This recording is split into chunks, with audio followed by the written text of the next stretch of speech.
The device which makes this possible is a part of the rear axle. It is called the differential because it can drive the rear wheels at different speeds. The differential looks complicated, but once we understand its principle, it is amazingly simple. These two wheels are mounted on separate axles and supported by a frame so that they can revolve freely at different speeds. Let's fasten a spoke on the inner end of each axle so that by turning the spokes, we can turn each wheel separately. With a bar or crosspiece, we can turn both wheels in the same direction at the same rate of speed. Let's get something to hold this bar in place so that it will press against the spokes. Notice that this support is not locked to the axle. It turns freely. Now we can spin the wheels by rotating the support. This is fine as long as both wheels are able to turn at the same speed. But let's see what happens when we go around the corner. With this arrangement, we cannot drive one wheel faster than the other. And if we stop one wheel, the other wheel won't budge. Let's put this bar on a pivot so that it can swing in either direction.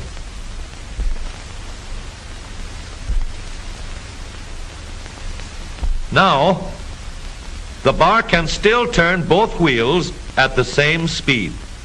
And because it pivots, it lets one wheel turn even when the other is stopped.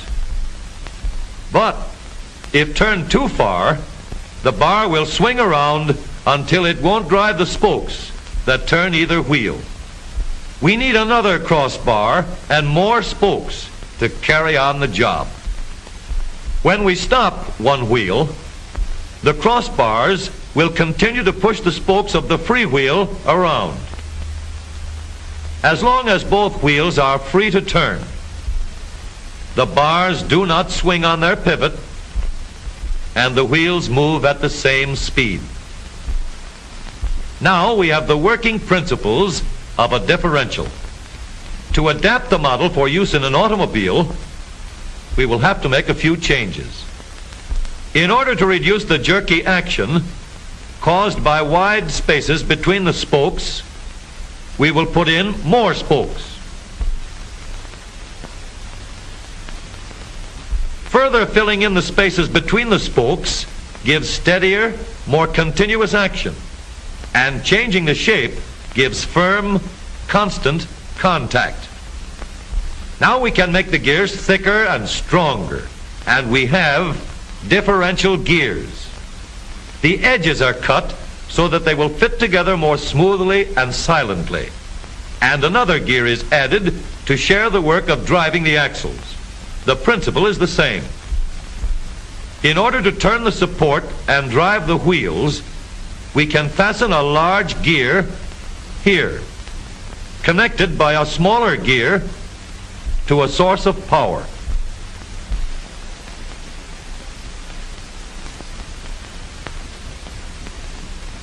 Notice that the power is connected to the differential at the center line.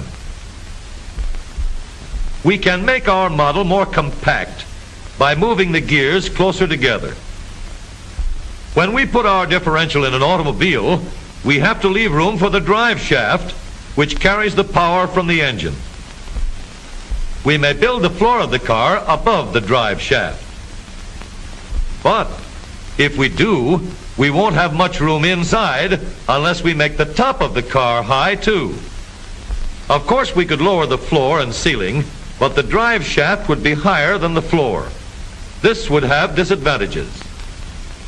A shaft in the middle of the floor of an automobile would be inconvenient for passengers and would be awkward for carrying luggage.